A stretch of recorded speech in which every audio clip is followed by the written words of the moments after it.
Paramashivoham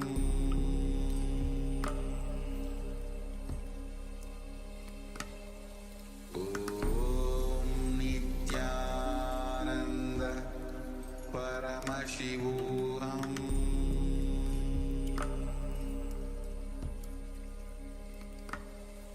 Om Nityananda Paramashivoham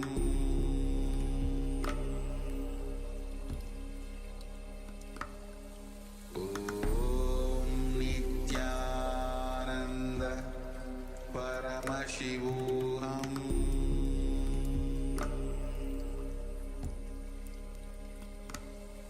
Om Nityananda Paramashivoham Om Nityananda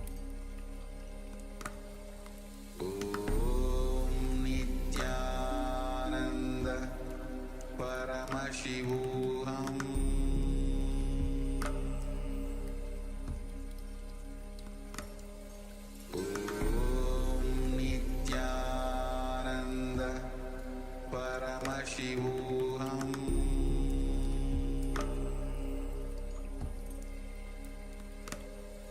Om Nityananda Paramashivoham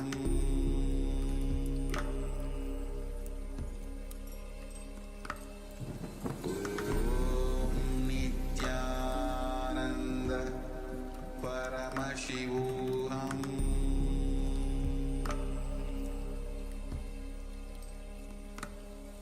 Om Nityananda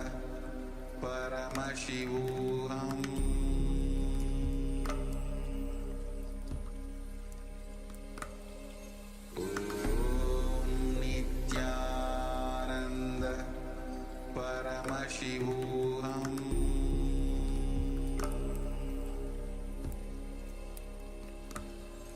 Om Nityananda Paramashivoham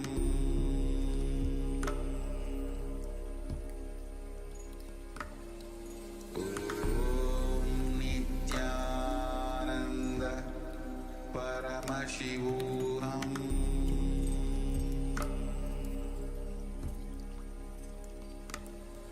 Om Nityananda Paramashivoham.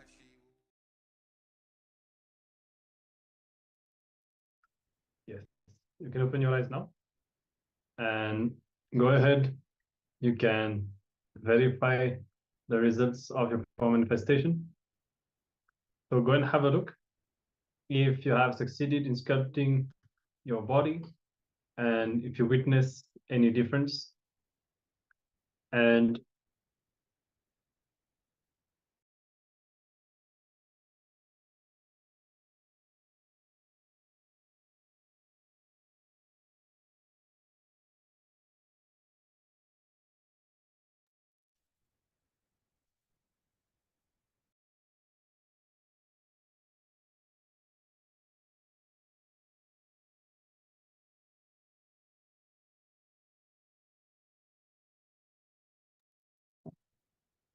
so have a look. This is some of you who are checking with the phone, so you can share if you see any difference, if you witness any difference, and also see if the completion has been any cognitive shift. If you feel, see, the change of your body is the change of your identity, the change of the belief that you have about yourself, the kind of thoughts and words that you have about yourself, and the visualization that you have about yourself. So the more you manifest this power, you'll be able to see that the idea that you have about you is changing. And you can share your experience, the changes that you are able to witness.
All right. So you can share the results of your manifestation, and we'll be moving on. We'll be having another technique today. Lots of techniques as part of this Ashtanga process. The next is going to be a Kriya that has been designed by Swamiji for rapid recovery from illnesses. And naturally, you'll be able to see that any ailment, any discomfort that you have in the body is healed. Maybe some of you, like Agora, Rupini, were sharing that they're experiencing different things in the body. Maybe this Kriya will help you. Maybe it'll help you feel better. Overall, you'll see that it improve your health a lot, and even spiritually, you will see that your capacity to come to completion and digest all of the incompletions and the old patterns will become stronger. So we invite all the participants to get involved and follow along this Kriya. It's not very long, and as usual, we'll be guided by Swamiji. So let's begin now.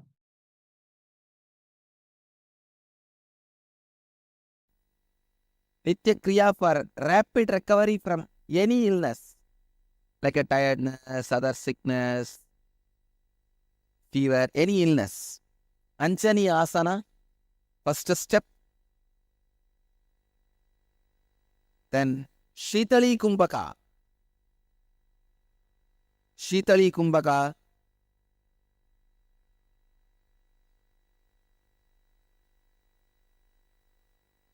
Stretch your tongue.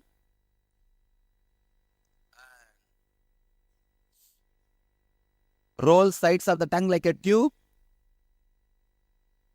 Inhale through the tongue and hold as long as you can. And exhale slowly. Do this 10 times. Not 21, 10 times.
Do the Shitkari pranayama. Shitkari means press the lower and upper teeth, keep your mouth open with a hissing sound, inhale and hold as long as you can, then slowly exhale as slowly as you can. Do this 7 minutes continuously.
do the Sitali and Sitkari in Anjani Asana morning, noon and evening, you will recover from any illness quickly.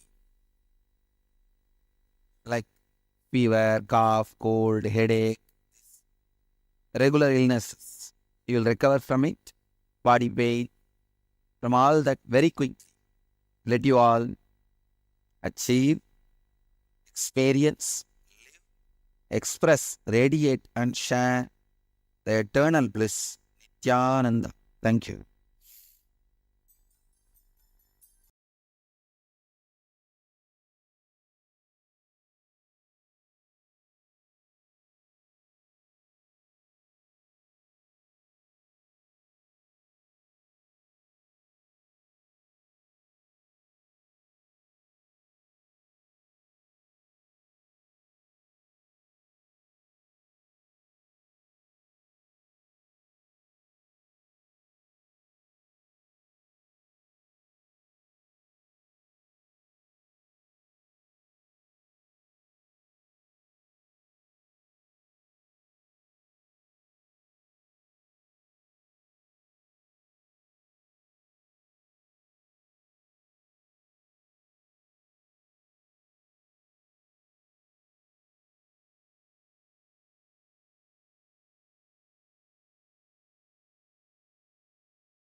All right.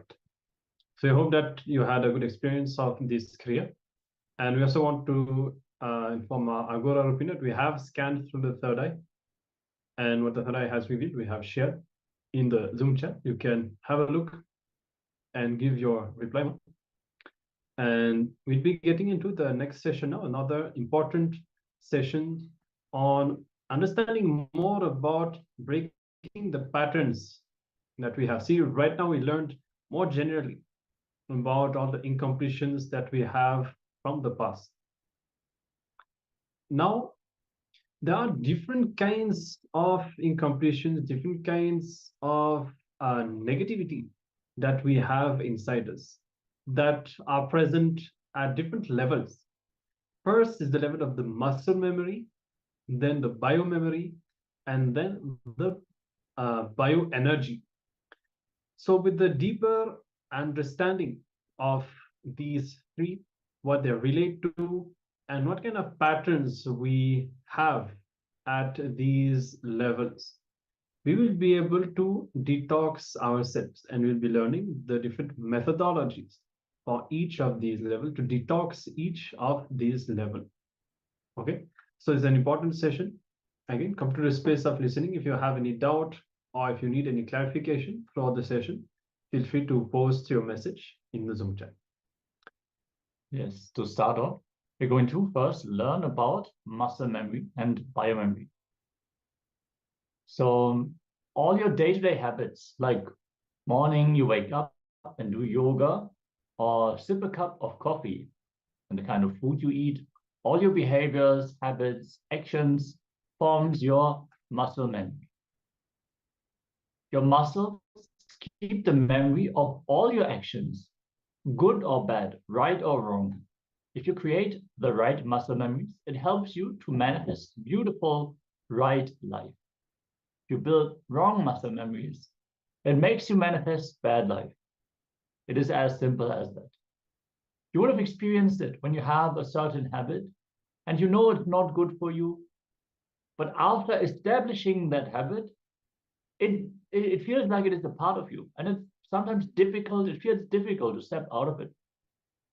In the end of the day, your life, the life you are living, is just the expression of the muscle memories you build. And even, for example, if you feel hungry at certain times of the day, or you feel sleepy at certain times of the day, your body is just pulling you and or pushing you to eat or sleep. All this is nothing but a muscle memory. You can very much reprogram it and completely change. Yes. For example, you start meditating at a specific time of the day, or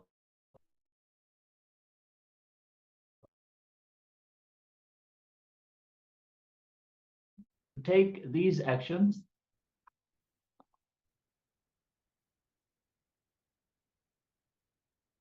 Yes, we had a short disconnect.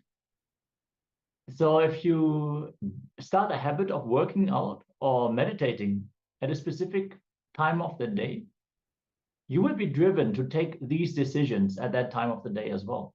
So you can program your muscle memory to support you as well. So if you know there is a good habit that I want to incorporate into my life, I know I'm not that disciplined of a person, maybe put it at a specific part of your schedule and just let the muscle memory do its job.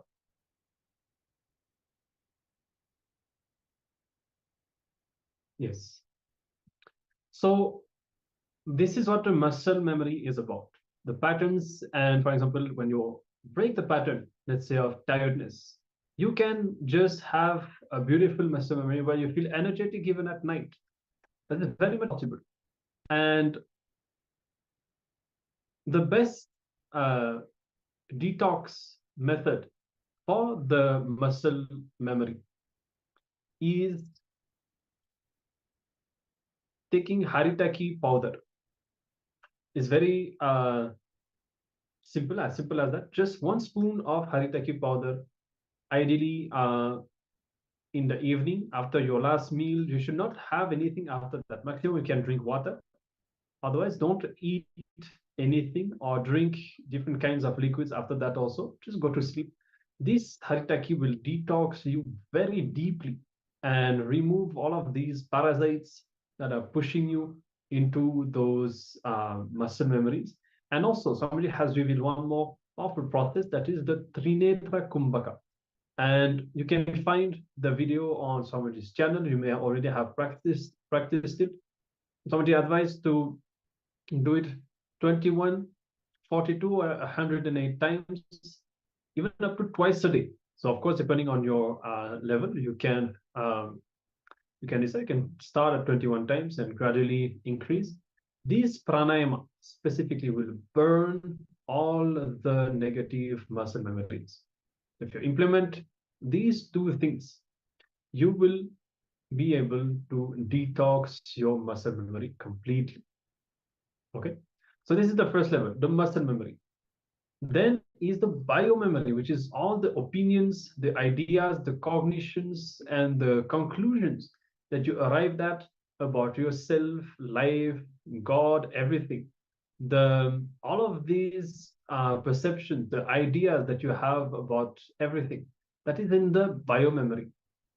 And even the idea that you have about yourself, the belief that you have about yourself, that is deeply ingrained in your biomemory. So the biomemory, how to detox the biomemory, that is through the completion process. When you do the completion process continuously, somebody says your biomemory is completely cleaned. And you may experience that when a certain pattern, when you are relieving certain experiences, it starts to manifest physically. You start really feeling depressed or really feeling pain in the body, because whatever is programmed into biomemory, when it is removed for 4 days, it will be pulled through the muscle memory. And after that is done, it will completely leave your system. It will have completely left your system.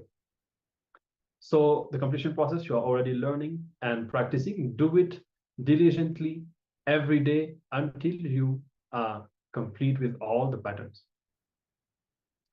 The next is the bioenergy. And so how, due to the continuous impact of your biomemory and muscle memory, your experience about you, how your consciousness experiences itself, how you feel about you, your core, due to the total impact of your muscle memory and biomemory, that is called as bioenergy. It is the very fuel that drives you. So actually the bioenergy only takes multiple births.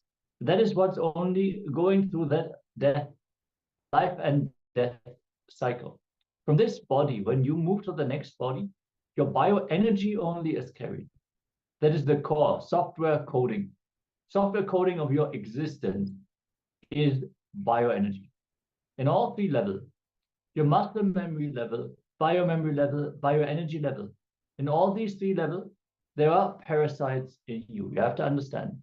What is parasite? As for Hinduism, even a single cell, if it does not align to the will that you formulate, if it does not behave as per what you declare as your reality, it works against you.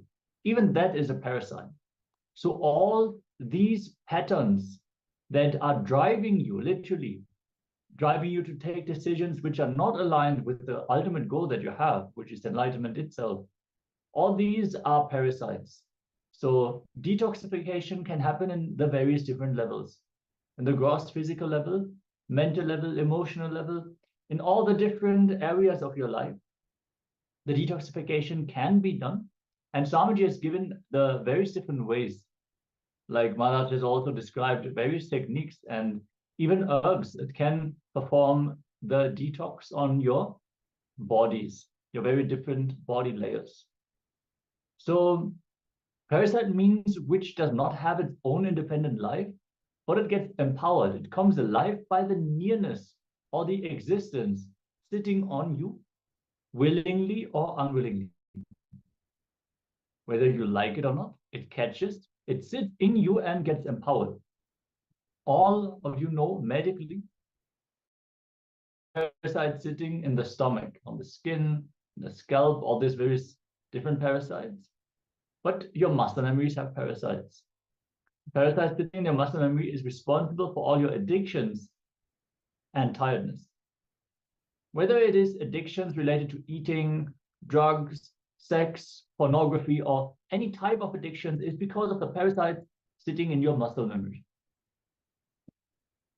And mainly due to the unconscious lifestyle, you collect many addictive patterns and you empower them with your parasites. Finally, those parasites and those patterns get empowered, sitting inside you, and finally they rule your life and ruin your life. Like you are pushed into unconscious actions, knowing that it is wrong, knowing that it's not going to fulfill you because you have done it so many times, but still you do it because the parasite is there, sitting inside and pushing you to act. So this is how the parasites are affecting us, and how, due to the influence of these parasites, we make so many negative decisions in our lives. Now, we have already covered for the muscle memory, haritaki, even our other powders like triphala and ashwagandha. So all of these powders that have a strong capacity to cleanse the stomach, they will detox you from all of these parasites and cleanse your biomemory. So implement as many of them as you can, especially haritaki, on a daily basis. Not only your constipation will be cleansed, but you will be healed. All the parasites sitting inside you and triggering the addiction memories that possibly push you to drink alcohol, eat non-vegetarian food, or smoke, all these parasites will be removed. Somebody says even tiredness is an addiction, because there's a certain chemistry inside you that pushes you to feel tired, that makes you enjoy, you literally enjoy the tiredness, that state, and those parasites. But once you detox yourself, you will not enjoy the same lifestyle and same practices anymore. If you enjoyed, just lying on the bed for 10 hours at some point, once you are detoxed, you will not like it anymore. You will enjoy being active and you doing workout, yoga, and stuff like that. Somebody says, when you detox your muscle memory, you literally transform your life to a royal life, to elevate the whole quality of your life. Even doing yoga every day is another powerful way to detox your muscle memory, breaking all the patterns in your muscle memory. And again, we remind of the Trinetra Kumbhaka. Swamiji has directly revealed as part of the Kayakalpa science that this Trinetra Kumbhaka is the most direct, most powerful method to break all these muscle memories. Yes. So we've been talking about the various different ways to cleanse, the various layers. So there is a way to cleanse the biomemory as well. So when the parasites sit in your biomemory level, they become part of your very cognition about you. The very cognition about you, that is the most dangerous. It literally feels like it is a part of you. Like you don't even separate them from what you perceive about yourself. So frustration, anger, violence, boredom, all these are parasites sitting in your biomemory. All mental disorders are due to the parasites sitting inside the biomemory. All of you should realize all your problems, mental or physical, is not because you are bad, but because your parasites are bad. Yeah, so now this is for the biomemory and the muscle memory. And once more, remind biomemory, to the intense completion, you will be able to work on these perceptions, these incompletions, all these ideas, life negative ideas that you have, completing with them, and thus completing, detoxing your biomemory. So these are two levels. The third is the bioenergy. As we said before, the bioenergy only, it's sometimes called as the soul, the consciousness. That is the part of you that takes birth again and again, creating new muscle memory and biomemory based on the patterns that the bioenergy has. It, or the karmas, it creates new muscle memories and biomemories, creating creating it new. And the patterns that you have in the bioenergy, Swamiji says, it is like those kind of things that you just cannot face, and you, how much ever you know that you should do it, and that if you do it, you will you will feel that you have done the best, you have done what needed to be done, and you know also that there is no danger. How much ever you know about it, somehow you will not take the decision, you will just not face it, you will just sort of turn towards the other direction itself. This is the bioenergy patterns. And for that to be detoxed, there are two ways. The first is living around the master, the guru. And because in his very presence, our consciousness opens up to kind of a deep trust in the master, that he is guiding us, that he is there present with us, literally, holding our hand, and with his hands on your shoulder, making sure that you take the right steps in your life. When that kind of a confidence is there, simply your bioenergy opens up and you start to overcome all the incompletions in the bioenergy. And if that is not possible, because some of us may not be having the possibility of being in the physical presence of Swamiji, then Swamiji has given an alternative, that is living with the Atma Linga. When you do everything with the Atma Linga, when you wake up the Atma Linga, when you eat, you offer food to the Atma Linga, brushing the teeth, everything. That deep connection with Swamiji, with Paramashiva, will be established in you, that you feel that the Guru is present, holding your hand all the time. So even when you face those situations in your life where the pattern of the bioenergy is stopping you, and you just cannot move any further, from inside, from the Anandaganda, Swamiji will be there, and you will see that the energy expresses the life energy, and the patterns are broken. So definitely, start to apply all of these techniques that we have covered for the muscle memory, biomemory, and bioenergy, and you will see that you will have such extraordinary breakthroughs, able to overcome all the barriers that you have. So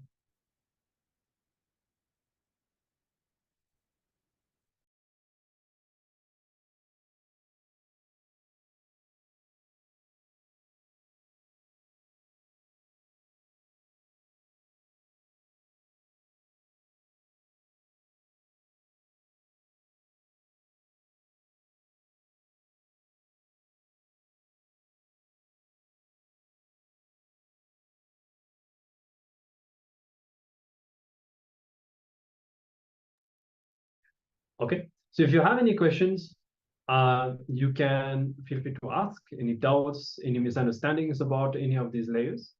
And we'll be taking a few moments. We'll give all of you a few moments to reflect and try to see layer by layer, contemplating. Maybe you can write down what you feel as patterns you have in the muscle memory, biomemory, bioenergy, trying to pinpoint them, trying to first gain an understanding.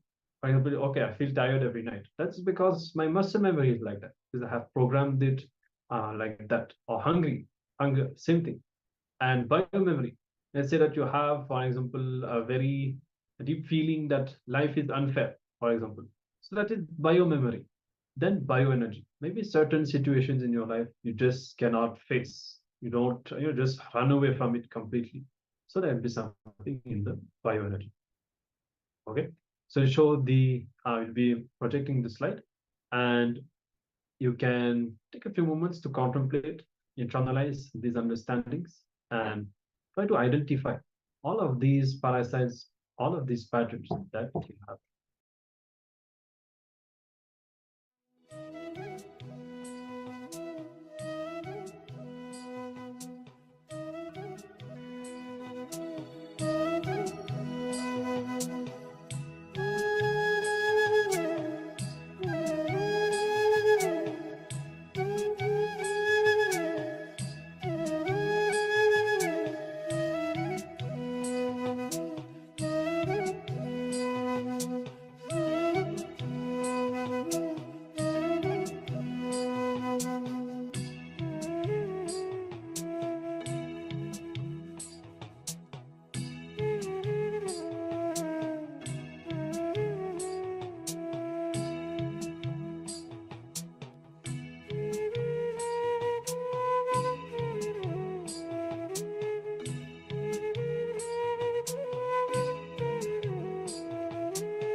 Yes.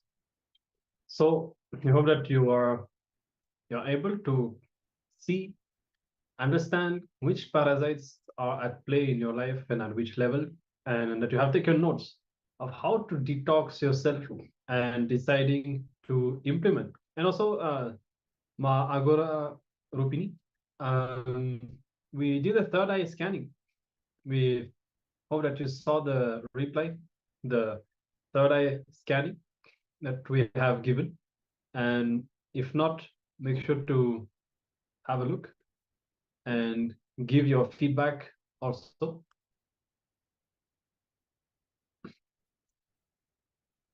You can see a bit up in the Zoom chat. And so we'll be waiting for your reply. And with this, we'll be starting another Kriya, another technique. Today, a lot of techniques. And it's a powerful Kriya to awaken the Kundalini energy. And naturally, when the Kundalini awakens, a lot of different benefits are experienced. And especially when it comes to the theme of today, our capacity to overcome all of the incompletions, all of the patterns becomes much, much stronger. So we'll be entering into the Kriya now. Once again, Swamiji will be taking us through this Kriya step by step. So be attentive, be in a space of listening and follow along. And feel free to ask if you need any clarity.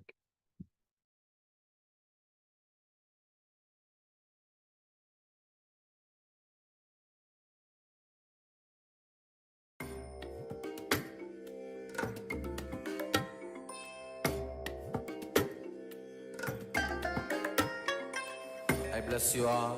Let you all open all your three eyes and manifest the powers of Mahasadashiva. Om Nityananda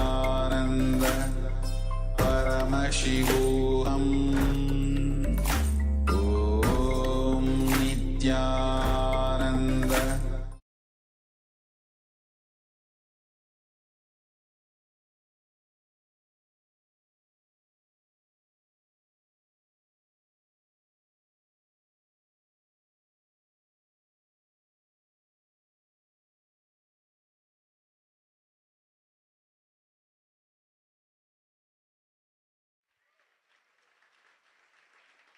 Thousands of people are sitting with us now in 400 cities, and in 37 cities I am seeing, means you will be seeing.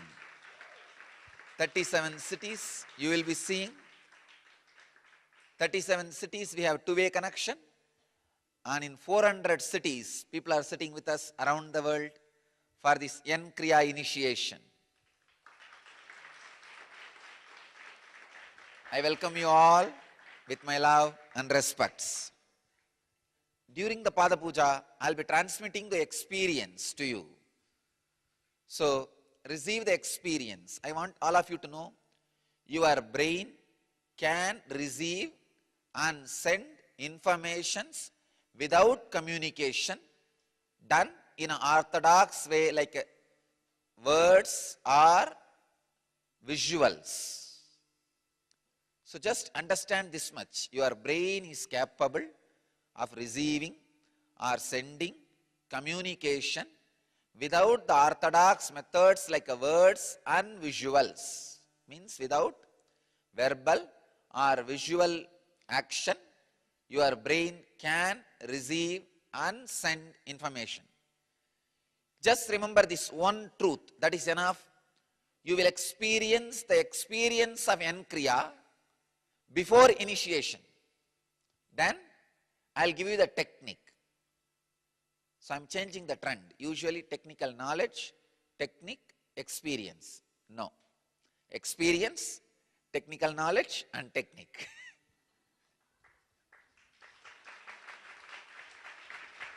So I welcome all the people who are sitting with us. Perth, Australia. Blessings. Toronto, Vancouver, San Jose. Wow, Vancouver, huge crowd. LA, Seattle, Columbus, Adlingen, Germany, and London, Phoenix, Turkey, New Zealand. New Zealand 2 means New Zealand 2 cities. New Zealand itself. New York, Dallas, Singapore, Redondo Beach, California, Calgary, Temple City, California, Houston, Guadalupe, Juarez, Mexico, Jalisco, Mexico, Kuala Lumpur, Hyderabad, Pullman, Washington, Jammu, New Jersey, Slovakia, Slovakia 2, Bangalore, Patling, Jaya, Malaysia, Philadelphia, Mumbai, Sri Lanka, Atlanta. These are the cities we have two-way screen. You will be seeing all these 37 cities levitating. In all other 400 cities, I will be seeing them levitating.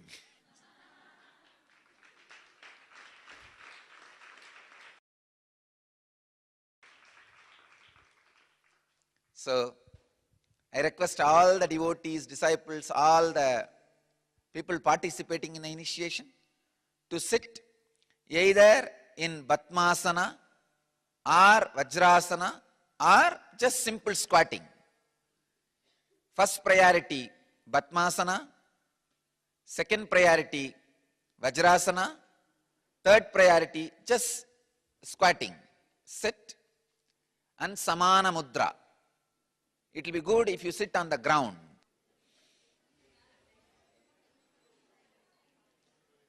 So, sit in Samana Mudra means lock your hands.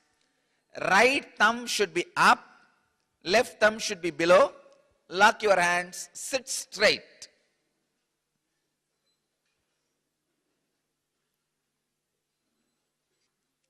Sit straight.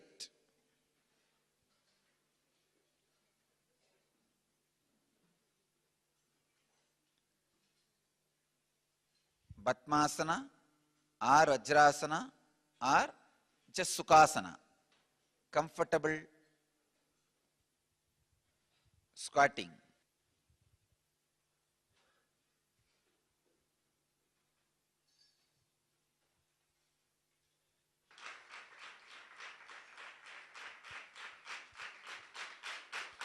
We'll start the initiation.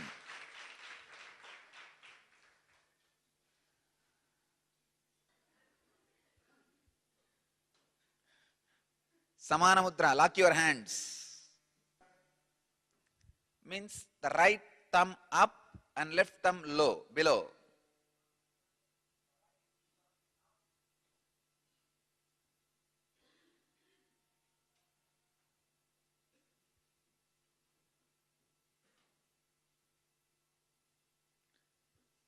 We'll start the initiation process. First step, I'll describe a simple, comfortable squatting, sitting straight, and very simple inhaling and exhaling 11 times just to prepare yourself for the Kriya. Please understand. Please listen now, no need to do it. I'll guide you. That time you can do. So,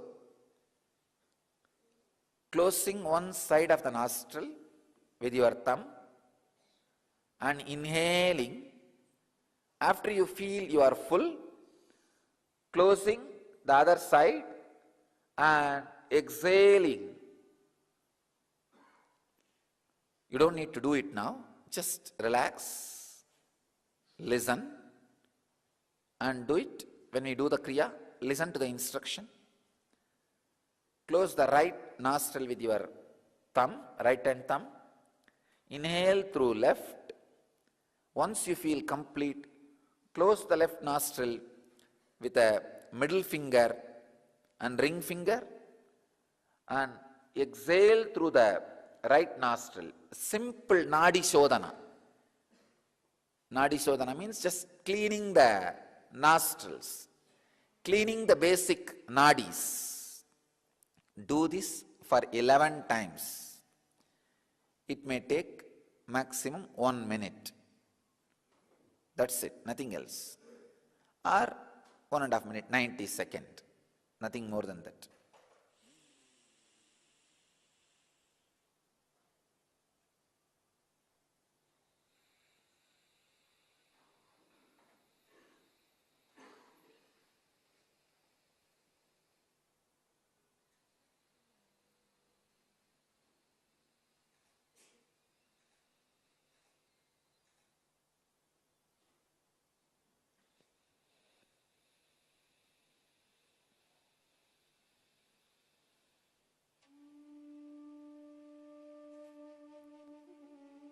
I think I have shown very clearly. Please understand. Inhaling and exhaling. Nothing else. Very simple.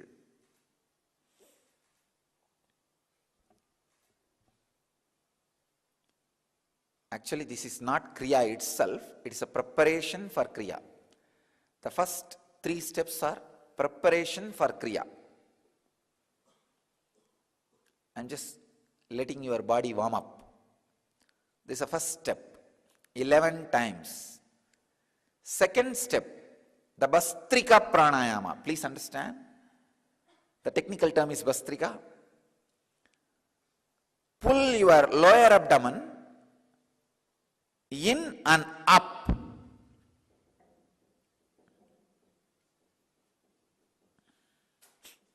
Please understand. Don't lift your shoulder. Don't move the whole body. No. No. Just the lower abdomen should be pulled in and up.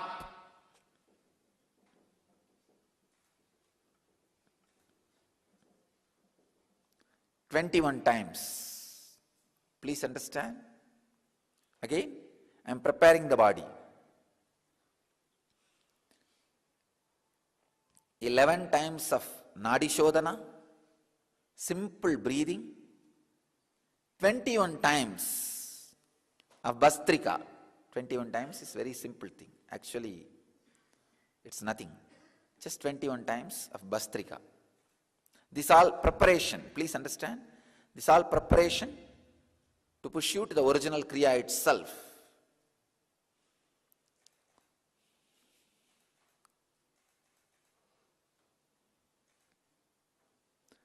The third step,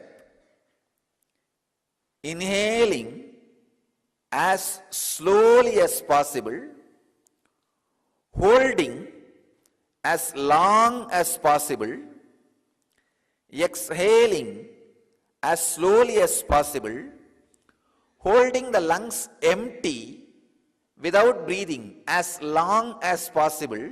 Please understand. I have collected, arranged, compiled various different pranayamas and mudras and postures in this set to give you the maximum benefit, spending less time and less effort. Almost like lazy man's guide to enlightenment. One, Nadi Shodhana, cleaning the breathing, nostril. 21, Bastrika. And again, inhaling as slowly as possible, holding as long as possible, exhaling as slowly as possible, holding the lungs empty as long as possible. This same cycle should be repeated. You see, all these 4 actions put together is called one cycle. Inhaling as slowly as possible, holding as long as possible, exhaling as slowly as possible, holding your lungs empty as long as possible without inhaling. When you can, again inhale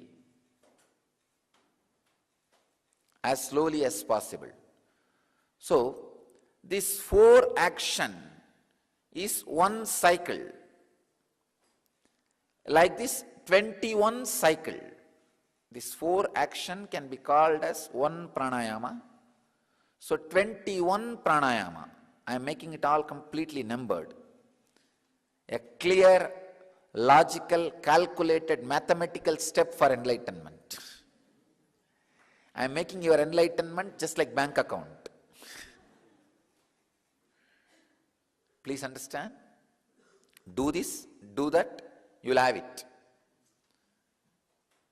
Because common man understands only this language. So 21 pranayama. This is the 3rd step.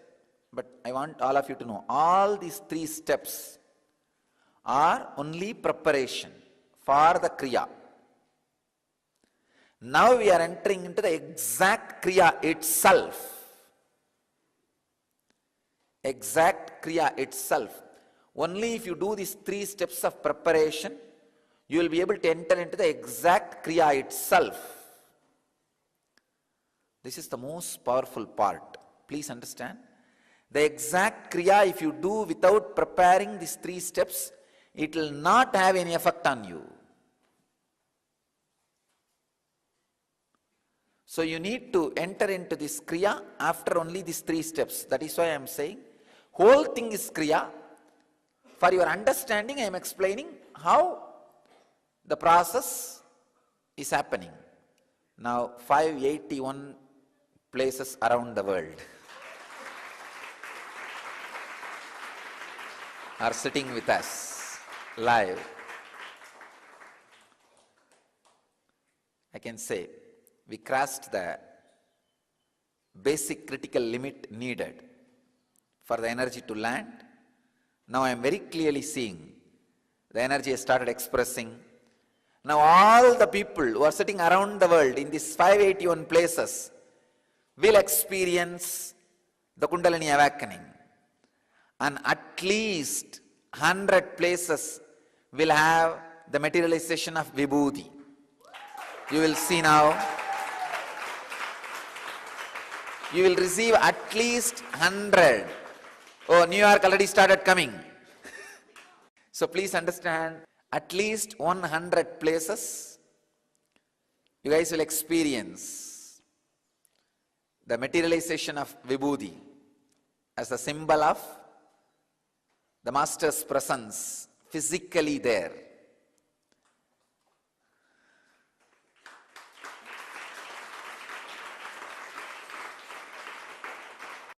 Now listen the instruction. Thumbs on the ears and the index finger and middle finger on the eyes and the ring finger on the nose. If the little finger touches your lips, that's enough. Even if it doesn't touch, it's okay. Please understand.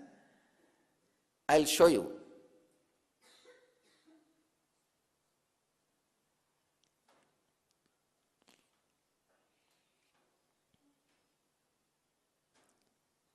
As per the yogic tradition, all 5 senses are in your face itself.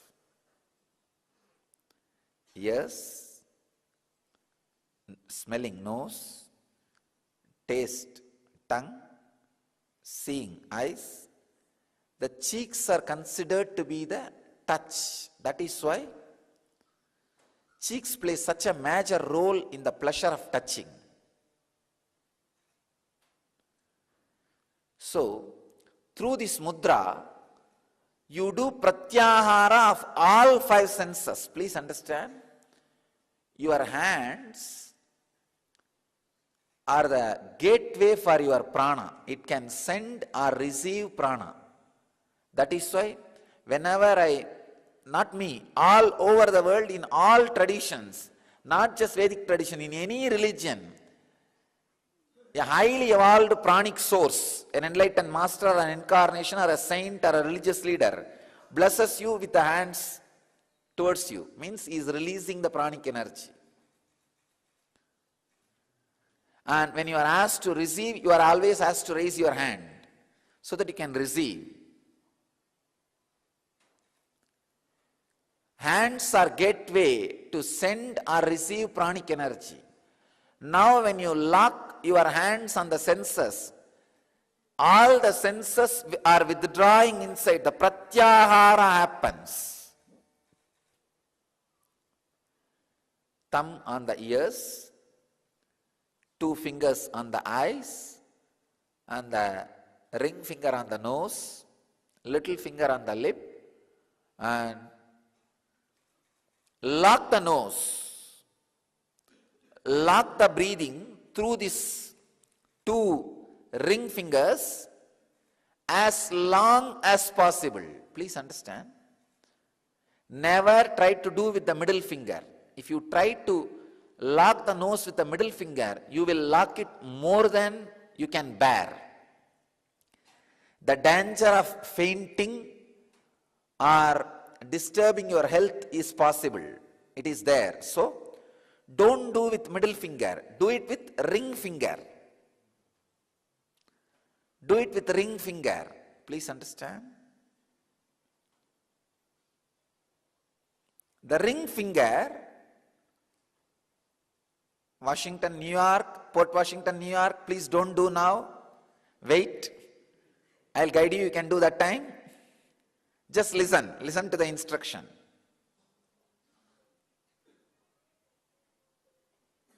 Don't do now. New York, I am saying do not do now. Kalavati, just listen.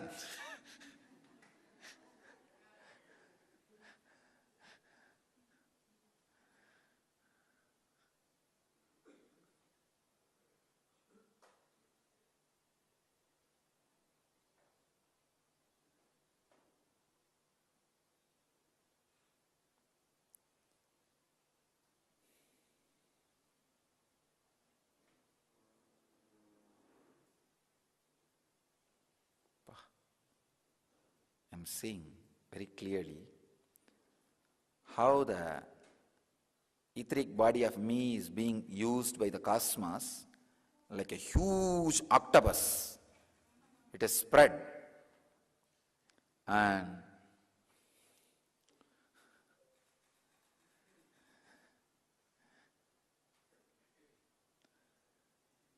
it is just putting and connecting with the people.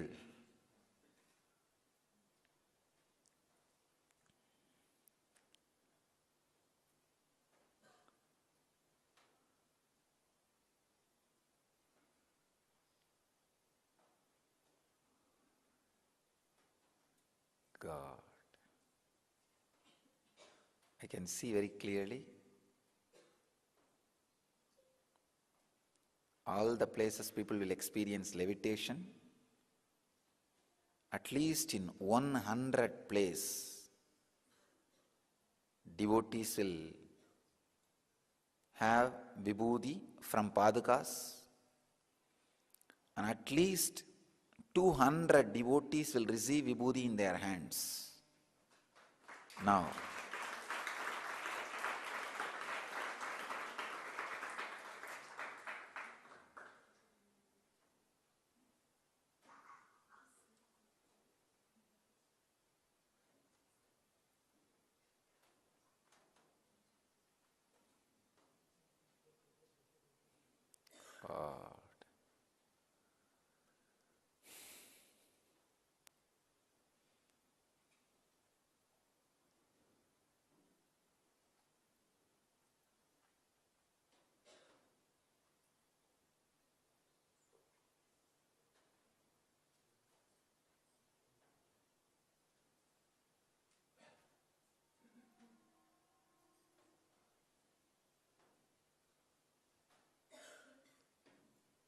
the devotees, if you See vibhuti coming out of your hand, don't be afraid or surprised.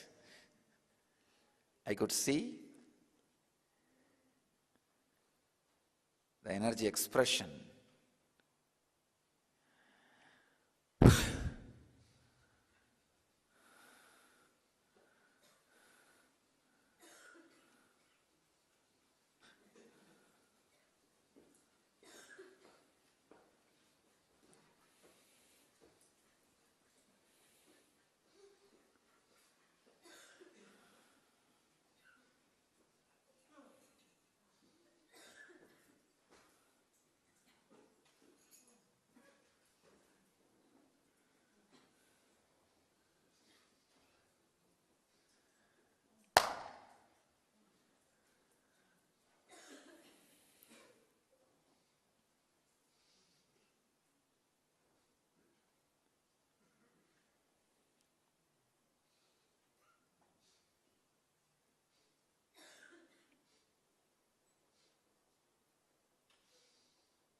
One side the energy overload, people are rolling, I can see everywhere. On the other side, webinar overload. It's not able to handle. Jnanatma, you are ready?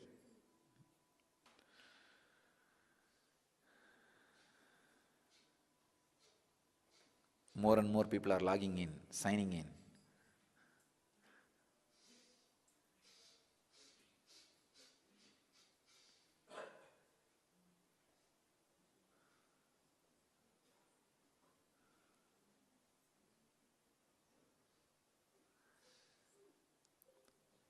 So all the people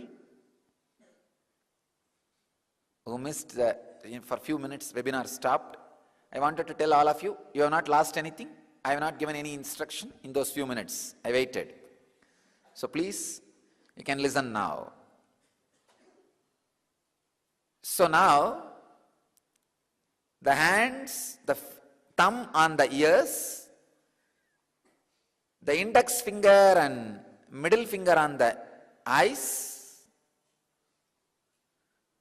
the ring finger on the nose, and the little finger on the mouth,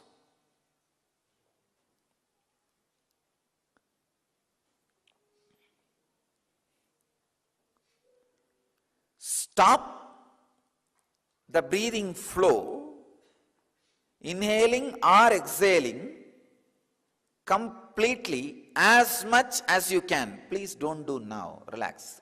Relieve your hands. As much as you can, stop the flow. After a few minutes or a few seconds, you will feel, oh, now I cannot stop anymore. Then just release those two ring fingers. For a few seconds, the body will automatically inhale or exhale. Let it do its job. You don't do inhaling or exhaling. Body will automatically balance. Please understand, you do not put your will. When you feel you can't handle anymore, just release. Body will automatically balance itself. So once if you release your nostrils and lock again, it is called one